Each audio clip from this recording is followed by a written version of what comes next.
भैया के साथ जो हुआ गलत हुआ था, लेकिन मेरी बहन को रेप करने वाले बिल्किस बानो के मुजरिमों को क्यों छोड़ रहे हो?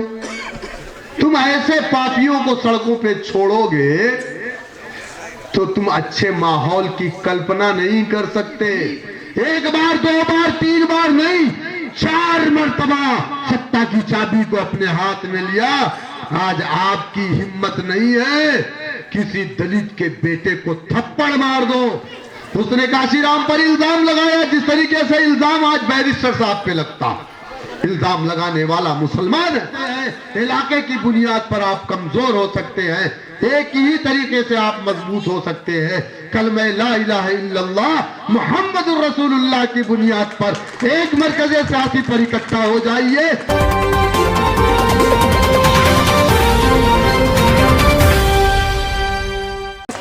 क्या किसी ने खड़े होकर के बोला तुम्हारे हक में?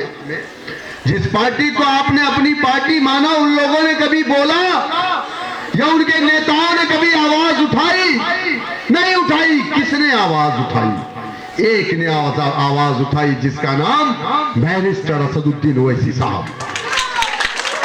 आपका कोई भी मसला रहा हो, लेकिन आज जिस दौर से मुसलमान ये उम्मत मुस्लिमा गुजर रही है, खुदा की कसम हमसे ज्यादा जुल्म, अत्याचार, ज्यादती इसी आजाद भारत में दलित समाज के साथ हुई है। दलितों के साथ क्या क्या हुआ आप जानते हैं।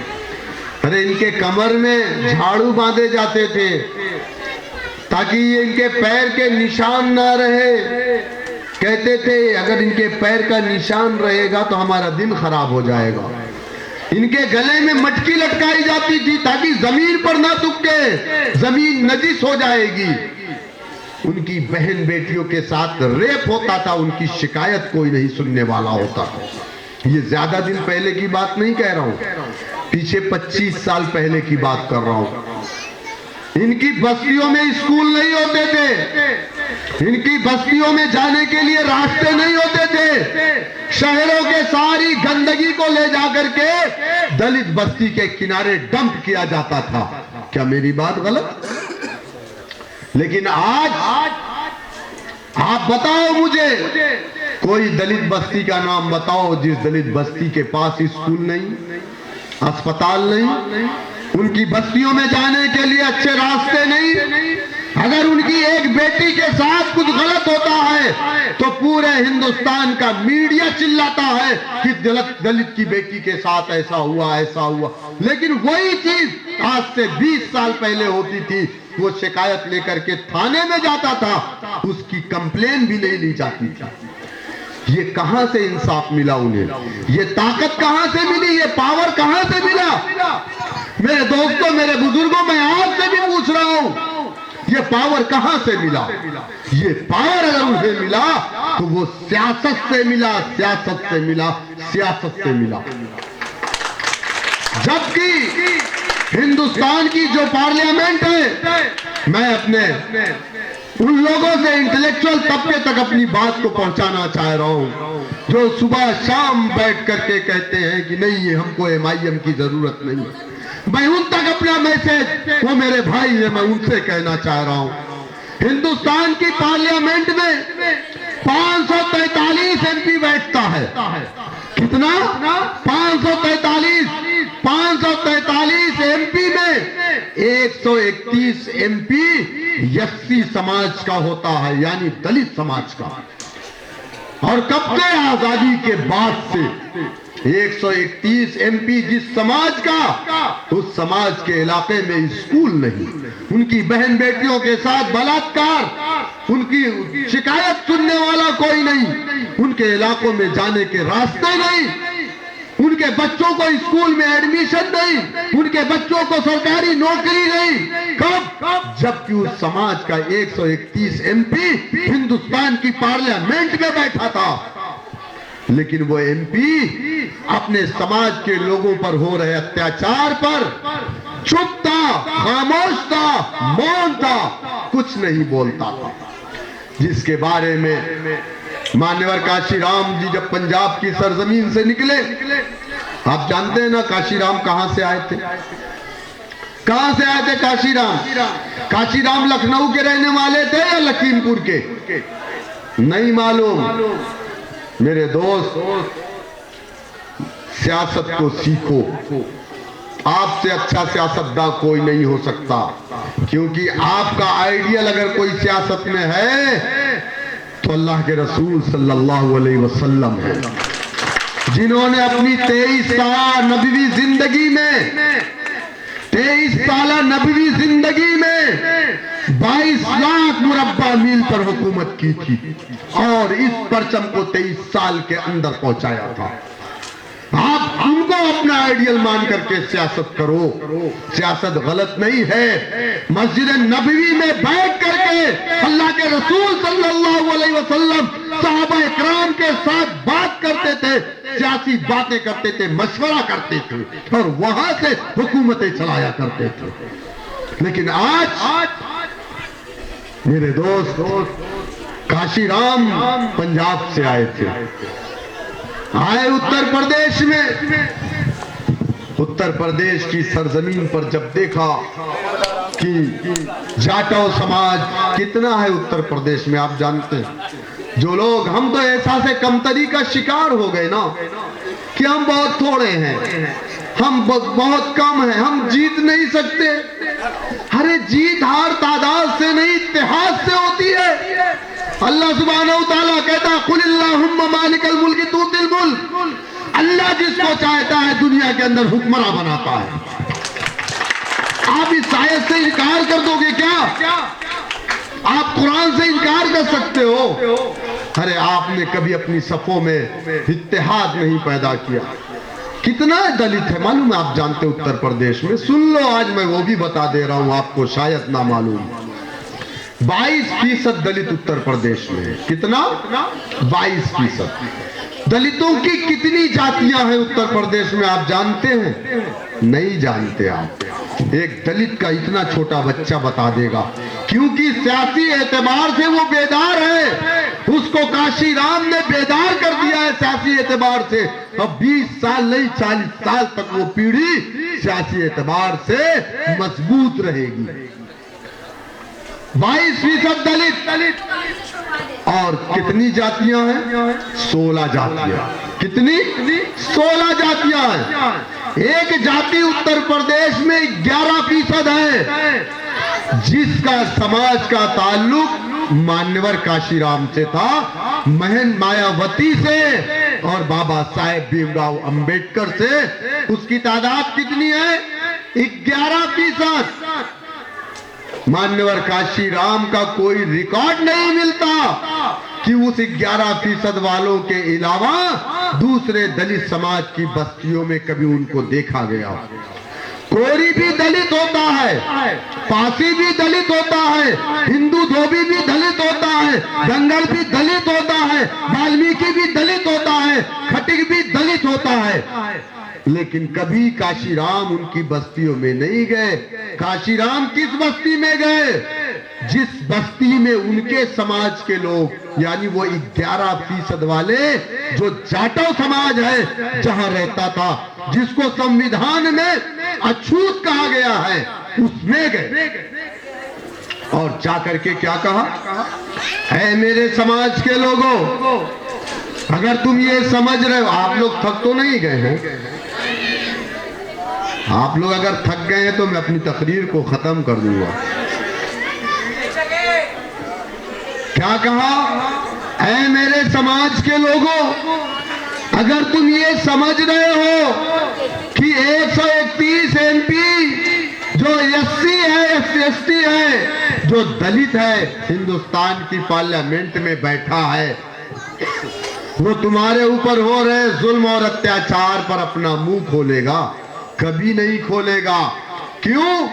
क्योंकि वो कांग्रेस पार्टी का MP है। वो कब मुंह खोलेगा? जब उसकी पार्टी का अध्यक्ष उसको कहेगा, तब वो अपना मुंह खोलेगा। क्योंकि किसी भी कंपनी का मालिक जो कहता है उसी हिसाब से कंपनी चलती है। और यहां पर जितनी भी पार्टियां हैं, चाहे वो कांग्रेस हो, चाहे समाजवादी, चाहे बीएसपी, चाहे बीजेपी, ये प्राइवेट लिमिटेड कंपनी है। इस कंपनी के मालिक के हिसाब से नौकरों को काम करना पड़ता है। बोले वो 131 एमपी तुम्हारे ऊपर हो रहे जुल्म और अत्याचार पर कभी आवाज नहीं उठाएगा। ऐ मेरे समाज के लोगों, अगर तुम चाहते हो कि तुम्हारे साथ इंसाफ हो तो उसके लिए तुम्हें इस प्रदेश की सत्ता की चाबी को अपने हाथ में लेना पड़ेगा। ये काशीराम के अल्फाज थे। कहा इस प्रदेश की सत्ता की चाबी को। लोगों ने मजाक उड़ाया कि 11% अब ये दलित, गोबर से दाना चुन करके खाने वाला समाज, जानवर घर पे मर जाते थे, फोन करके बुलाते थे, आजा मेरी गाय मर गई, बकरी मर गई, भैंस मर गई, वो ले जाकर के मैदान में चमड़े को छीलता था, चमड़ी को बेचता था और उस मुर्दार गोश्त को ले जाकर के अपने घरों में पका के खाता था। लोगों ने मजाक उड़ाया, अब ये दलित, मुर्दार खाने वाला दलित, अब ये सत्ता की चाबी इसको काशीराम दिलाने आया है, 11% सत्ता में भागीदारी लेगा। काशीराम ने कहा कि जब तक तुम सत्ता की चाबी को अपने हाथ में नहीं लोगे, जब तक तुम अपने लिए इंसाफ के कोई दरवाजे को नहीं खोल पाओगे।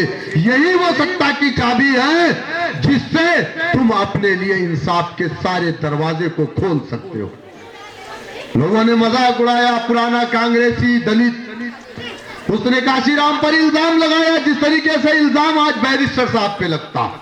इल्जाम लगाने वाला मुसलमान है, काशीराम पर इल्जाम लगाने वाला कोई मुसलमान नहीं था। काशीराम पर इल्जाम लगाने वाला उन्हीं की समाज के लोग थे जो पुराने कांग्रेसी थे। उन्होंने कहा ये काशी आया है, जनसंघ से पैसा पाया है और कांग्रेस को हराने आया, यही अल्फाज कहे गए। लेकिन नौजवान खड़ा हुआ, कहा नहीं पापा, नहीं पिताजी, तुमने दूसरे के घरों की गंदगी को अपने सर पे रख करके फेंका, तुमने जानवरों की चमड़ी को छील करके पैसे ले आए, मुर्दार को खिलाया, लेकिन अब हम अपने मुस्तकबिल को अच्छा बनाएंगे, हम स्कूल जाएंगे, तालीम हासिल करेंगे, मुत्तहिद होंगे और एक मरकज़ सियासी पर इकट्ठा होकर के काशीराम को अपना नेता, हम नीले परचम को अपना परचम मानेंगे, हम दूसरों की गुलामी नहीं करेंगे। जब नौजवान खड़ा हुआ तो लोग कहते हैं ना कि जिस ओर जवानी चलती है उस ओर जमाना चलता है।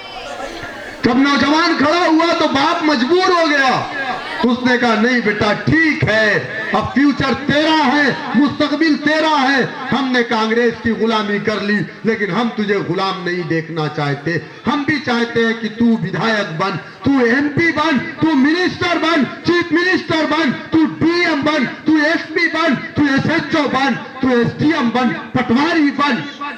क्या आपने नहीं देखा जिसका मजाक उड़ाया गया महज 9 सालों में, कितने, महज 9 सालों में उत्तर प्रदेश में अपने कौम की बेटी को उत्तर प्रदेश का मुख्यमंत्री बनाया कि नहीं बनाया?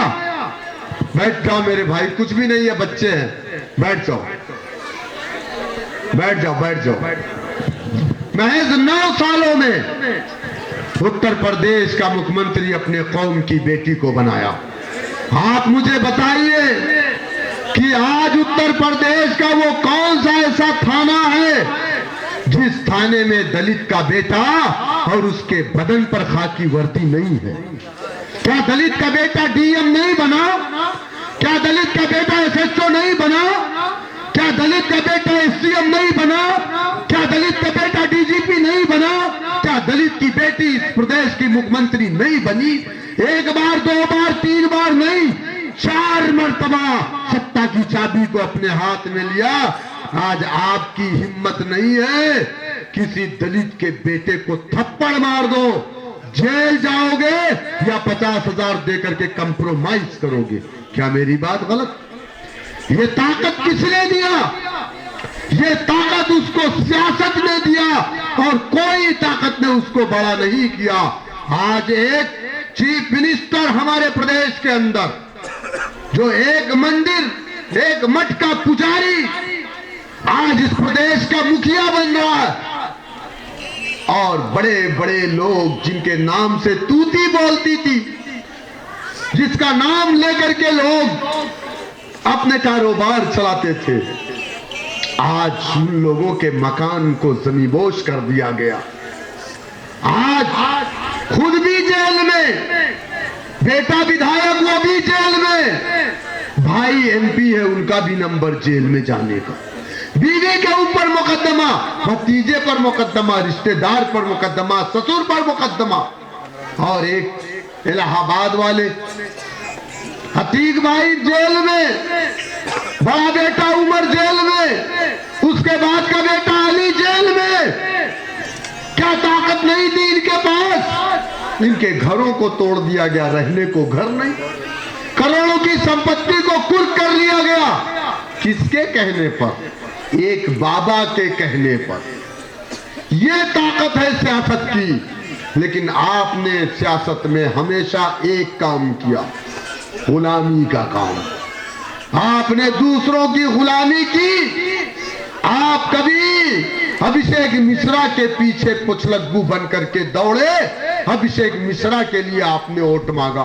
मुझे अफसोस होता है उलमा इकराम पर। आज मसाजिद और मदारिस के मामले हैं, अखिलेश यादव खामोश है, लेकिन यही हमारे उलमा इकराम जब इलेक्शन आता है तो फतवे जारी करते हैं कि इनको वोट करो, उनको वोट करो। अरे मैं तो कहता हूं उलमा इकराम हमारे अगर सियासत में हिस्सेदारी लेंगे तो एक मठ का पुजारी अगर चीफ मिनिस्टर बन सकता है तो एक मस्जिद का इमाम चीफ मिनिस्टर क्यों नहीं बन सकता?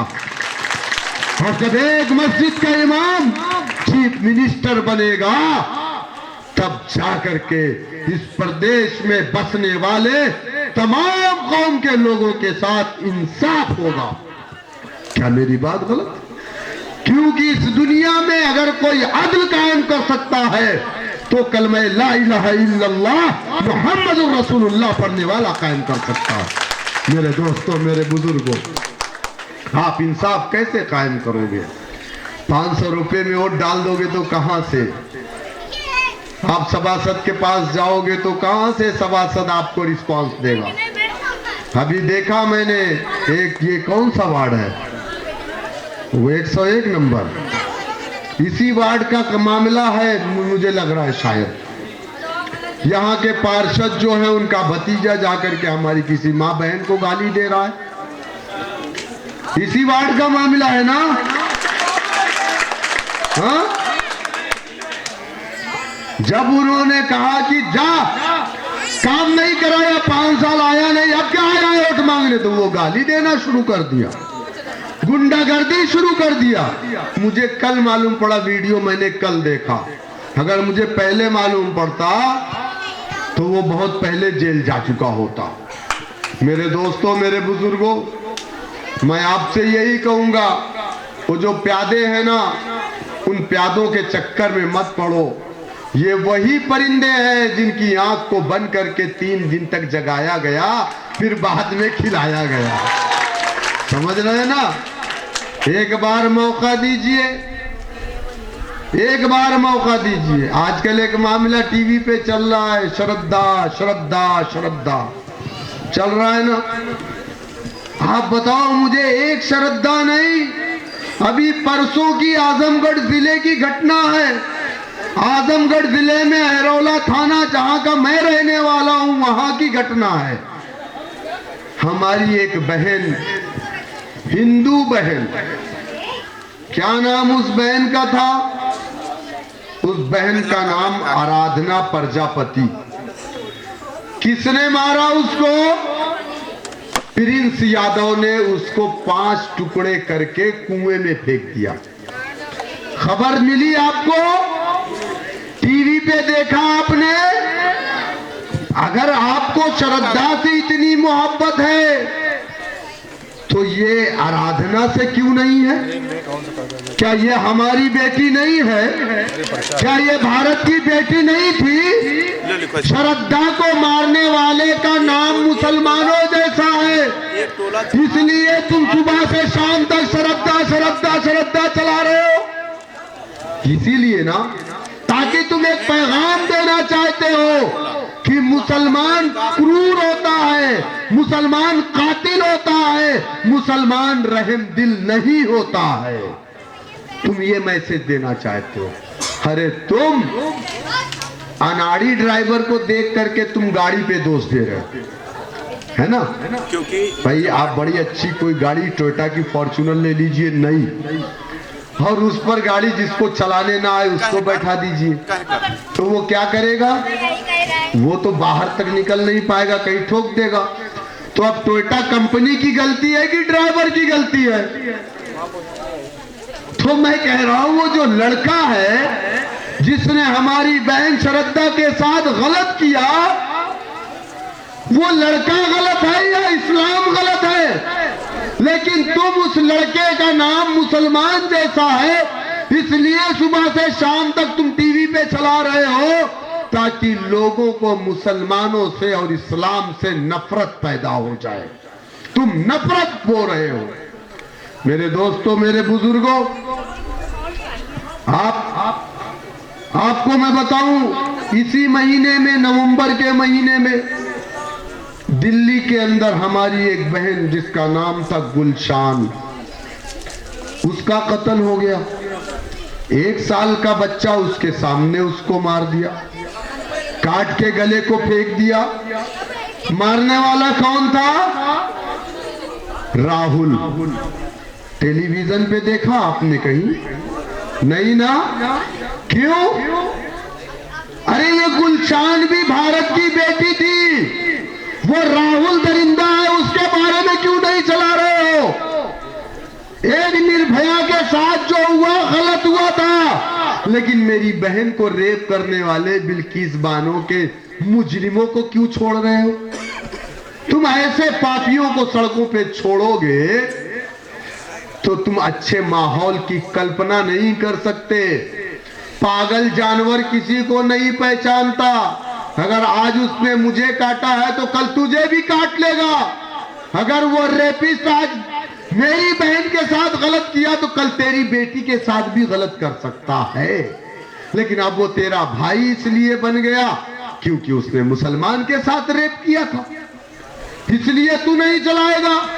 मीडिया के लोग अजीबो गरीब, हम नमाज पढ़ लिए लुलु मॉल में, हमारे बच्चे कुछ गए नमाज पढ़ लिए, खूब चलो लुलु मॉल में नमाज पढ़ लिया, लुलु मॉल में, चलो भाई लुलु मॉल का फायदा हो गया, पूरा लखनऊ लुलु मॉल देखने चला गया। आजमगढ़ से पूरी बस भर भर के लुलु मॉल। अच्छा प्रचार मीडिया ने किया, कई करोड़ रुपया देता तो नहीं होता उतना प्रचार। अच्छा, उसी लुलु मॉल में दीपावली के मौके पर डांस का प्रोग्राम हुआ। वो क्या था? वो क्या था? भाई तुम्हारी आस्था है, मेरी आस्था नहीं है। मैं एयरपोर्ट पे नमाज पढ़ लूंगा तो मेरे ऊपर FIR, और तुम एयरपोर्ट पे दिल्ली के अंदर टर्मिनल 3 पे गरबा खेले, तुम पर FIR नहीं। इसका मतलब क्या हुआ समझे आप? इस देश के अंदर 2 कानून हैं। अल्पसंख्यक समाज के लिए अलग कानून है और बहुसंख्यक समाज के लिए अलग कानून है। एक तरफ अल्पसंख्यक समाज का लड़का अगर है, अगर वो गलत करता है तो हफ्तों भर टीवी पे दिखाते हैं। बहुसंख्यक समाज का है तो एक दिन भी टीवी पे नहीं दिखाते हैं। तो इसलिए मैं कह रहा हूं कि आपको अपने आप को सियासी एतबार से मजबूत करना पड़ेगा। ये सब लड़ाई लड़ने के लिए आपके पास कोई रास्ता नहीं है। देखिए, फाइनली ये घर आपका कब गिर जाए आपको नहीं मालूम, आप नहीं रोक पाओगे। अरबों करोड़ों रुपया जिसके पास था उनके भी घर गिर गए। लेकिन एक तरीका है, आप अपनी हिफाजत, अपने बच्चों की हिफाजत, अपने घर की हिफाजत, अपने मसाजिद की हिफाजत, अपने मदारिस की हिफाजत, हत्ता की अपनी शरीयत की भी हिफाजत अगर करना है तो उसके लिए सिर्फ आपके पास एक रास्ते हैं, वो सियासत का रास्ता है। सियासत में अपने आप को मजबूत करिए, इसी सियासी ताकत के जरिए से आप हर एक लड़ाई को जीत सकते हैं। संविधान में आपको यह अख्तियार मिला है, संवैधानिक तरीके से इस लड़ाई को लड़िए, आगे बढ़िए, जीत हार के मत देखिए। आप अपने कैंडिडेट को, अपनी पार्टी को एक मरकज सियासी पर इकट्ठा होइए। जात और बिरादरी में बट करके कभी आप कामयाब नहीं हो सकते, कमजोर हो सकते हैं। इलाके की बुनियाद पर आप कमजोर हो सकते हैं, एक ही तरीके से आप मजबूत हो सकते हैं। कलमा ला इलाहा इल्लल्लाह मुहम्मदुर रसूलुल्लाह की बुनियाद पर एक मरकज सियासी पर इकट्ठा हो जाइए। इंशाअल्लाह ताला दोबारा आपको उसी तरीके से इज्जत मिलेगी, दोबारा आपको उसी इज्जत की निगाह से देखा जाएगा जैसे पहले देखा जाता था। मेरे दोस्तों, जहां जो भी काम नहीं हुआ, ये कोई इन्होंने कहा कि चमार टोले में विकास का काम नहीं हुआ, तो हम क्या कर सकते हैं? आप हमको पावर देंगे, ताकत देंगे, अगर आप हमसे शिकायत करेंगे तब तो आपकी शिकायत बिल्कुल सही है।